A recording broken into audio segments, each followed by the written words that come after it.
ಈ ದ್ರೌಪದಿಯ ಒಟ್ಟಾರೆ ಬದುಕು ಒಂದು ರೀತಿ ಎಲ್ಲ ಅನಿರೀಕ್ಷಿತ ಘಟನೆಗಳಿಂದಲೇ ತುಂಬಿದೆ ಅಂತ ಅನಿಸುತ್ತೆ.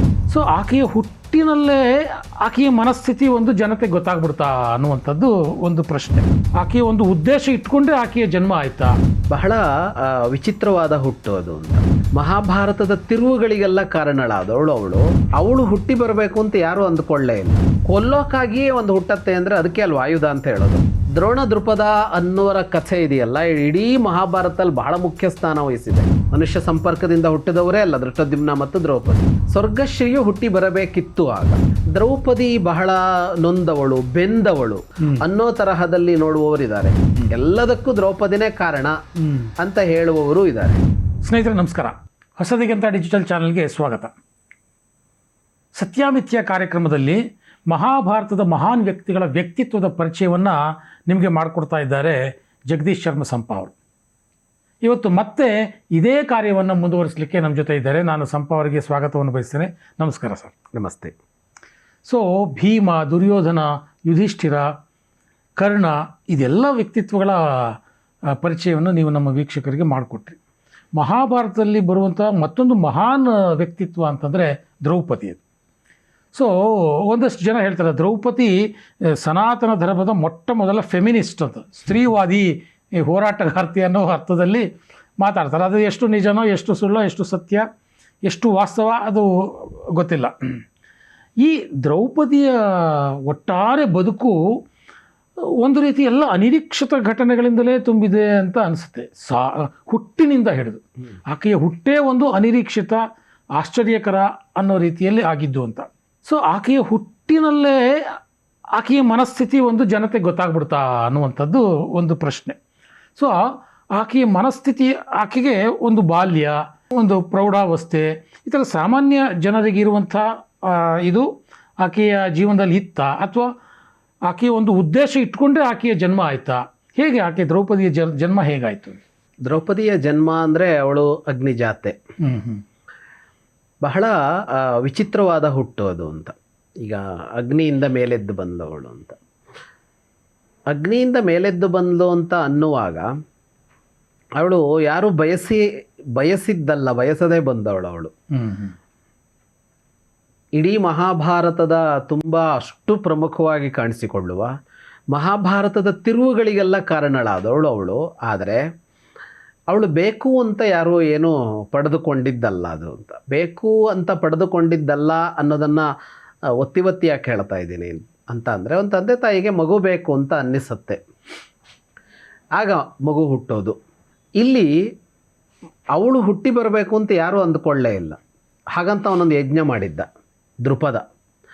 ದೃಪದ ಯಜ್ಞ ಮಾಡಿದಾಗಲೂ ಅದು ದ್ರೌಪದಿ ಬರಬೇಕು ಅಂತ ಮಾಡಿದ್ದಲ್ಲ. ಅವನಿಗೆ ದೃಷ್ಟದ್ಯುಮ್ನ ಬರಬೇಕಿತ್ತು. ಅಂದರೆ ದೃಷ್ಟದ್ಯುಮ್ನ ಅಂತ ಆಮೇಲೆ ಹೆಸರಿಟ್ಟಿದ್ದು. ಒಂದು ಮಗು ಪುತ್ರ ಬೇಕಿತ್ತು. ಎಂಥ ಪುತ್ರ ಬೇಕಿತ್ತು ಅಂತ ಅಂದರೆ ಅವನಿಗೆ ದ್ರೋಣರನ್ನು ಕೊಲ್ಲುವ ಮಗ ಬೇಕಿತ್ತು. ದ್ರೋಣರನ್ನು ಕೊಲ್ಲುವ ಮಗ ಅಂತ ಅಂದರೆ ಒಂದು ಸೇಡನ್ನು ಈಡೇರಿಸುವಂಥ ಒಬ್ಬ ಮಗ ಬೇಕಿತ್ತು. ಅಂದರೆ ಒಂದು ಆಯುಧ ಬೇಕಿತ್ತು ಅಂತ ಹೇಳಬೇಕು. ಓಕೆ, ಕೊಲ್ಲೋಕ್ಕಾಗಿಯೇ ಒಂದು ಹುಟ್ಟತ್ತೆ ಅಂದರೆ ಅದಕ್ಕೆ ಅಲ್ವ ಆಯುಧ ಅಂತ ಹೇಳೋದು. ಹೌದು. ಇನ್ನೇನಕ್ಕೆ ಆಯುಧ ಅಂತ ಹೇಳೋದು? ದೃಪದನಿಗೊಂದು ಆಯುಧ ಬೇಕಿತ್ತು. ಯಾಕೆಂದರೆ ಅವನ ಹತ್ರ ಇರೋ ಆಯುಧಗಳೆಲ್ಲ ಅವನು ಅಂದ್ಕೊಂಡು ಕೆಲಸ ಮಾಡ್ತಾ ಇರಲಿಲ್ಲ, ಮಾಡುವ ಸಾಮರ್ಥ್ಯ ಅವಕ್ಕೆ ಇರಲಿಲ್ಲ. ದ್ರೋಣರನ್ನು ಸೋಲಿಸಬೇಕಿತ್ತು. ದ್ರೋಣರಿಂದ ಅವನು ಅವಮಾನಿತನಾಗಿದ್ದ ಅಂದರೆ ಹೇಗೆ ಅಂದರೆ, ದ್ರೋಣರು ತಮ್ಮ ಶಿಷ್ಯರ ಮೂಲಕ ಅವನ ಹೆಡೆಮೂರಿ ಕಟ್ಟಿ ಕರೆಸಿ ಅವನ ಇಡೀ ರಾಜ್ಯವನ್ನು ಗೆದ್ದು ಮತ್ತು ಭಿಕ್ಷೆ ಥರದಲ್ಲಿ ಅರ್ಧ ರಾಜ್ಯ ಇಟ್ಕೋ ಅಂತ ಬಿಟ್ಟುಕೊಟ್ಟಿದ್ರು.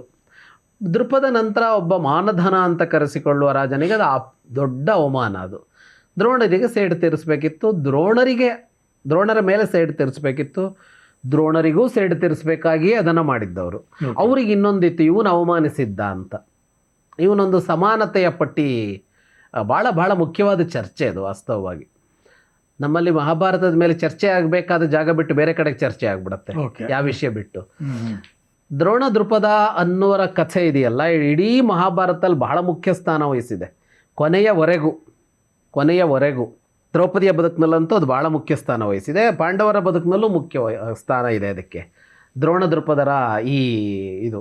ಆದರೆ ಅದು ಹುಟ್ಟುಕೊಳ್ಳೋದು ಎಲ್ಲಿ ಅಂತ ಅಂದರೆ ಸಮಾನತೆ ಅಸಮಾನತೆಯ ಚರ್ಚೆ ಇದೆ ಅಲ್ಲಿ.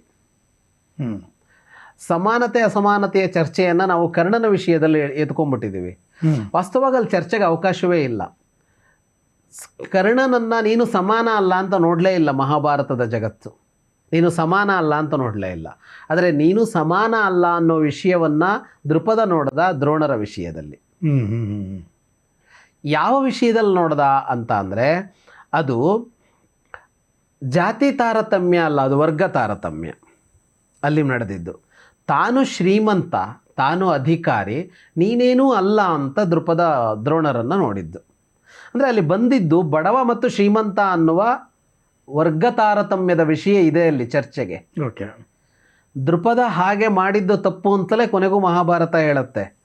ವ್ಯಕ್ತಿಯನ್ನು ವ್ಯಕ್ತಿಯಾಗಿ ನೋಡಬೇಕಾಗಿತ್ತೇ ಹೊರತು ವರ್ಗ ತಾರತಮ್ಯವಾಗಿ ಅಲ್ಲ ಅಂತ. ಶ್ರೀಮಂತರ ಗುಂಪು ಬೇರೆ, ಬಡವರ ಗುಂಪು ಬೇರೆ. ಶ್ರೀಮಂತರ ಗುಂಪಿನ ಜೊತೆಗೆ ಬಡವರು ಸಮಾನವಾಗಿ ಗುರುತಿಸಿಕೊಳ್ಳಲಾರರು. ಅಂದರೆ ಶ್ರೀಮಂತರಿಗೆ ಬಡವ ಗೆಳೆಯನಾಗಲಾರ ಅಂತ. ಶ್ರೀಮಂತನೊಬ್ಬನಿಗೆ ಬಡವ ಗೆಳೆಯನಾಗಲಾರ ಅಂತಂದ್ರೇನು?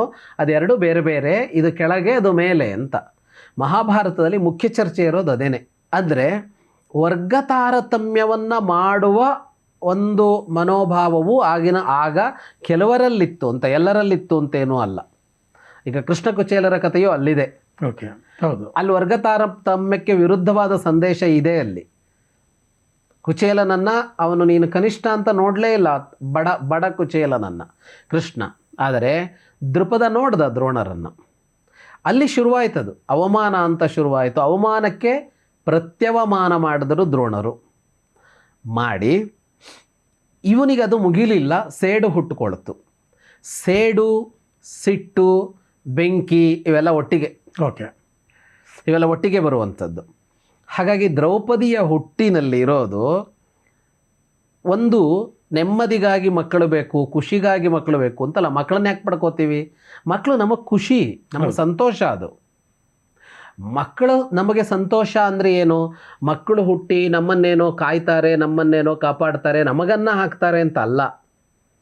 ಹಂಗೆ ಬಯಸ್ಕೊಂಡು ಯಾರೋ ನಮಗೆ ಆಮೇಲೆ ಯಾರು ವಯಸ್ಸಾದ್ಮೇಲೆ ಅನ್ನ ಹಾಕೋರಿರಲ್ಲ, ಅದಕ್ಕಾಗಿ ಮಕ್ಕಳು ಬೇಕು ಅಂತ ಯಾವ ತಂದೆ ತಾಯಿನೂ ಯೋಚನೆ ಮಾಡೋಲ್ಲ.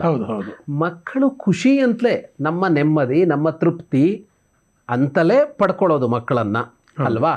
ನೆಮ್ಮದಿಗೆ ಮಕ್ಕಳನ್ನು ಪಡ್ಕೊಳ್ಳೋದು ಲೋಕದಲ್ಲಿದೆ. ಮಕ್ಕಳಿಲ್ಲ ಅಂತಂದಾಗ ತಪಸ್ಸು ಮಾಡಿದ ಕಥೆಗಳಿದೆ ಇತಿಹಾಸದಲ್ಲಿ. ಯಾರೋ ಸಂತರ ಬಳಿಗೆ ಹೋಗಿ ಇದು ಮಾಡ್ಕೊಂಡಿರೋದಿದೆ, ಇನ್ನೆಲ್ಲೋ ಚಿಕಿತ್ಸೆ ಪಡ್ಕೊಂಡಿರೋದಿದೆ, ಏನೆಲ್ಲ ಇದೆ. ಇಲ್ಲೆಲ್ಲ ಕಡೆಗೆ ಏನು ಅಂದರೆ ನೆಮ್ಮದಿಗಾಗಿ ಮಗು ಅಂತ ಇರೋದು. ಇಲ್ಲಿ ನೆಮ್ಮದಿಗಾಗಿ ಮಗುವೇ ಅಲ್ಲ, ಇಲ್ಲಿ ಸೇಡಿಗಾಗಿ ಮಗು. ಯಾಕೆ ಅಂದರೆ ದ್ರೌಪದಿಗೆ ಮಕ್ಕಳಿದ್ರು ಅದಕ್ಕಿಂತ ಮೊದಲು. ಮಕ್ಕಳಿಲ್ಲದವನೇನೂ ಅಲ್ಲ.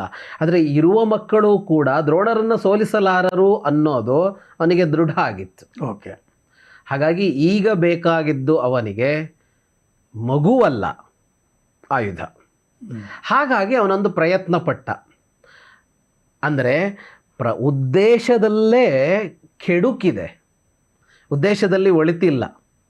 ಹಾಗಾಗಿ ಅದಷ್ಟು ಕೆಡುಕನ್ನೇ ಹುಟ್ಟಿಸಿದೆ ಮುಂದೆ. ಈಗ ದೃಷ್ಟದ್ಯುಮ್ನ ಪಾಂಡವರ ಪರವಾಗೇ ಇದ್ದ, ಅದು ಬೇರೆ ವಿಷಯ. ಆದರೆ ದೃಷ್ಟದ್ಯುಮ್ನಿಂದಾಗಿ ಏನಾಯಿತು ಅಂತ ಅಂದರೆ ಒಳಿತೇನೂ ಆಗಲಿಲ್ಲ ಅದರಲ್ಲಿ. ಯಾಕೆ ಅಂತ ಮುಂದೆ ದ್ರೌಪದಿ ವಿಷಯ ಮುಂದೆ ಮಾತನಾಡುವಾಗ ಗೊತ್ತಾಗತ್ತೆ. ಹೀಗೆ ಒಂದು ಉದ್ದೇಶವೇ ಸರಿ ಇಲ್ಲದ ಹೊತ್ತಿನಲ್ಲಿ, ಅಂದರೆ ಒಂದು ದೃಷ್ಟಿಯಿಂದ ದುರುದ್ದೇಶ ಅಂತ ಹೇಳಬೇಕು. ಓಕೆ. ದ್ರೋಣರ ಅವಮಾನಿಸಬಾರದಿತ್ತು ಅನ್ನೋ ವಿಷಯ ಬೇರೆ. ಬಿಡ್ಬೋದಾಗಿತ್ತು ಅವರು ಅಂತ ಬಿಡಲಿಲ್ಲ, ಬಿಡಬಹುದಾಗಿತ್ತು ಅಂತ ಬಿಡಬೇಕಾಗಿತ್ತು ಅಂತ ಹೇಳೋದಾಗಿ ವ್ಯಕ್ತಿಗಾದ ಅವಮಾನ ಅದು. ಹೌದು. ಅಲ್ಲಿ ಒಂದು ದುರುದ್ದೇಶಕ್ಕಾಗಿ ಮಗುಬೇಕು ಅಂತಂದಾಗ ಒಂದು ನಿರುದ್ದೇಶಕ್ಕಾಗಿ ಹುಟ್ಟುಕೊಂಡವಳು ದ್ರೌಪದಿ. ಅವನಿಗೆ ಗೊತ್ತಿಲ್ಲ ಇನ್ನೊಬ್ಬಳು ಹುಟ್ಟಿಕೊಂಡು ಬಂದುಬಿಟ್ಲು ಅಂತ. ದೃಷ್ಟದ್ಯುಮ್ನ ಹುಟ್ಟಿ ಬಂದಾಗ ದ್ರೌಪದಿಯು ಎದ್ದು ಬಂದುಬಿಟ್ಲು ಅಂತ. ಉದ್ದೇಶ ಅವಳಿಗಿತ್ತು, ಇವರಿಗೆಲ್ಲ. ಓಕೆ. ಮಗಳು ಬಂದ್ಲು, ಸ್ವೀಕಾರ. ಹೇಗಾಯ್ತು ಆ ಘಟನೆ? ಆ ಥರ ಬಂದ್ಲು ಅಂದರೆ ಹೇಗೆ? ಅದು ಅಗ್ನಿಯಿಂದ ಮೇಲೆದ್ದು ಬಂದು ಬಿಡ್ತಾರೆ ಅವರಿಗೆ. ಓಕೆ. ಅಗ್ನಿಯಿಂದ ಮೇಲೆದ್ದು ಬಂದು ಬಿಡ್ತಾರೆ. ಅಗ್ನಿಯಿಂದ ಮೇಲೆದ್ದು ಬಂದು ಬಿಡ್ತಾರೆ. ಅಂದರೆ ಇವರು ಪುತ್ರನನ್ನು ಪಡೆಯೋದಕ್ಕಾಗಿ ಯಜ್ಞ ಮಾಡ್ತಿರ್ತಾನೆ. ಯಜ್ಞದ ಹವಿಶೇಷವನ್ನ ಅವಳು ಸ್ವೀಕಾರ ಮಾಡಬೇಕು. ಓಕೆ. ಅವನ ಪತ್ನಿ. ಆಮೇಲೆ ಅವಳು ಗರ್ಭಿಣಿ ಆಗ್ತಾಳೆ. ಕಾಲ ನವಮಾಸ ಹೊತ್ತು ಮಗು ಬರುತ್ತೆ. ಹಾಗಾಗಬೇಕು. ಹೇಗೆ ದಶರಥನಿಗೆ ಪಾಯಸ ಸಿಕ್ಕಿ ಅದನ್ನ ಕೊಟ್ನೋ ಹಾಗೆ ಇಲ್ಲಿ ಪಾಯಸ ಅಂತ ಅಗ್ನಿಯಿಂದ ಬಂದಿದ್ದಲ್ಲ.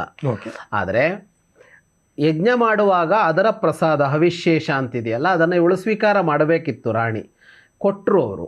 ಆಗ ಅವಳು ತಾಂಬೂಲ ಹಾಕ್ಕೊಂಡಿದ್ಲು ಅಂತ. ಅವಳು ಆಗ ಸ್ವೀಕರಿಸಲಿಲ್ಲ ಅದನ್ನು.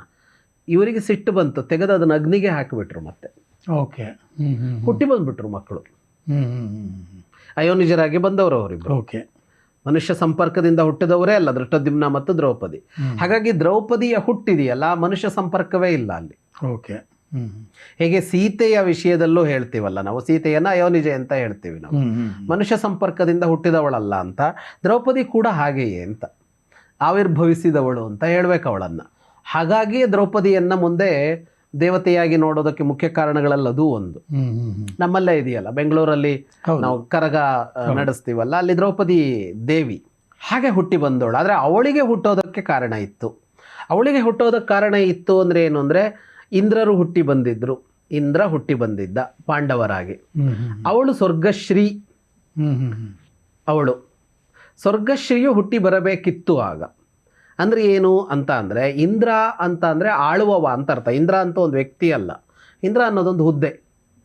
14 ಭುವನಗಳನ್ನು ನೋಡುವ ಆಳುವ ಹುದ್ದೆಗೆ ಇಂದ್ರ ಅಂತ ಹೆಸರು. ಅದಕ್ಕೆ ಬೇರೆ ಬೇರೆಯವರು ಬರ್ತಾ ಇರ್ತಾರೆ ಅಲ್ಲಿ. ಈ ಅಗ್ನಿ ಬದಲಾಗೋದಿಲ್ಲ, ವಾಯು ಬದಲಾಗೋದಿಲ್ಲ, ಯಮ ಬದಲಾಗೋದಿಲ್ಲ, ಆದರೆ ಇಂದ್ರ ಬದಲಾಗ್ತಾ ಇರ್ತಾನೆ. ಅಧಿಕಾರ ಬದಲಾಗ್ತಾ ಇರುತ್ತೆ ಅಲ್ಲ, ಇವರುಗಳು ಇವರೇ ಇಂದ್ರನ ಅಧಿಕಾರದಲ್ಲಿ ವ್ಯಕ್ತಿ ಬದಲಾಗ್ತಾ ಇರ್ತಾನೆ. ಇವಳು ಸ್ವರ್ಗಶ್ರೀ. ಅಂದ್ರೆ ಇಂದ್ರ ಹುಟ್ಟಿ ಬಂದ ಅಂದ್ರೆ ಆಳುವವ ಹುಟ್ಟಿ ಬಂದಿದ್ದಾನೆ. ಆಗ ಸ್ವರ್ಗಶ್ರೀಯು ಹುಟ್ಟಿ ಬರಬೇಕಿದೆ. ಹಾಗೆ ಹುಟ್ಟಿ ಬಂದವಳು. ಅದರ ಜೊತೆಗೆ ಅವಳದ್ದು ಇನ್ನೊಂದು ಕಥೆಯೂ ಇದೆ. ಸ್ವರ್ಗಶ್ರೀ ಅವಳು ಇನ್ನೊಂದು ಜನ್ಮ ತಾಳಿದ್ಲು, ಒಂದು ತಪಸ್ಸು ಮಾಡಿದ್ಲು. ಆಗ ಅವಳಿಗೆ ಗಂಡೇ ಸಿಕ್ಕಿರಲಿಲ್ಲ ಮದುವೆ ಆಗೋದಕ್ಕೆ. ಶಿವನ ಕುರಿತು ತಪಸ್ಸು ಮಾಡಿದ್ಲು. ಶಿವ ಪ್ರತ್ಯಕ್ಷ ಆದ ಆ ಉತ್ಕಟತೆಯಲ್ಲಿ ಪತಿಂದೇಹಿ ಪತಿಂದೇಹಿ ಪತಿಂದೇಹಿ ಪತಿಂದೇಹಿ ಪತಿಂದೇಹಿ ಅಂತ ಹೇಳಿದ್ಲು.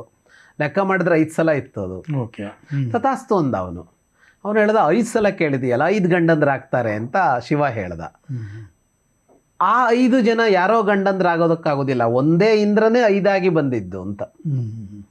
ಒಂದೇ ಇಂದ್ರನೇ 5 ಆಗಿ ಬಂದಿದ್ದಿಲ್ಲಿ. ಹಾಗಾಗಿ ಅವಳು ಹುಟ್ಟಿ ಬಂದ್ಲು. ಅವಳು ಹುಟ್ಟಿ ಬರೋದಕ್ಕೆ ಇನ್ನೊಂದು ಕಾರಣ ಏನು ಅಂತ ಅಂದರೆ, ಈ ಇಂದ್ರಗ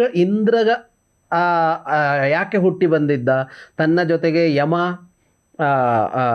ಆಮೇಲೆ ವಾಯು, ಅಶ್ವಿನಿ ದೇವತೆಗಳು ಇವರ ಅಂಶವನ್ನು ಸೇರಿಸ್ಕೊಂಡು ಯಾಕೆ ಹುಟ್ಟಿ ಬಂದಿದ್ದ ಅಂತ ಅಂದರೆ, ಅವನಿಗೆ ಇಡೀ ಜಗತ್ತಿನ ಕೆಡುಕನ್ನು ನಿವಾರಣೆ ಮಾಡಬೇಕಾಗಿತ್ತು. ಮಹಾಭಾರತದ ಹುಟ್ಟಿನ ಹಿನ್ನೆಲೆಯಲ್ಲಿ ಆ ಕಥೆ ಇದೆ.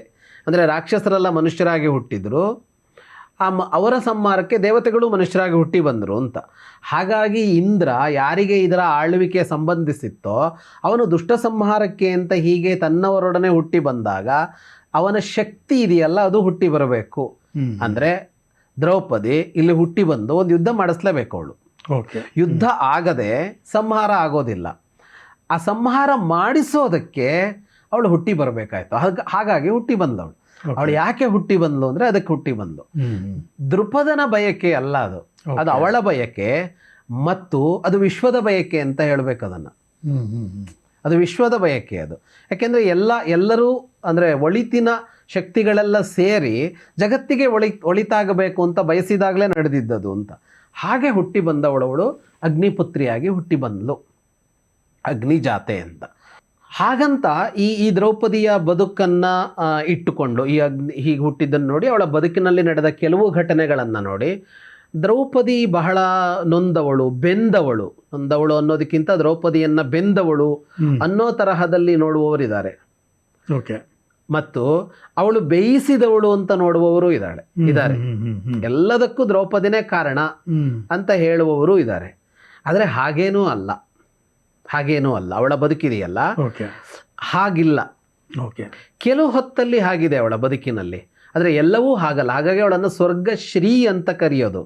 ಸ್ವರ್ಗಶ್ರೀ ಅಂದರೆ ಸಂಪತ್ತು. ಅವಳು ಸಂಪತ್ತು ಅಂದರೆ ಸಮೃದ್ಧಿ ಅಂದರೆ ಸಂತೃಪ್ತಿ.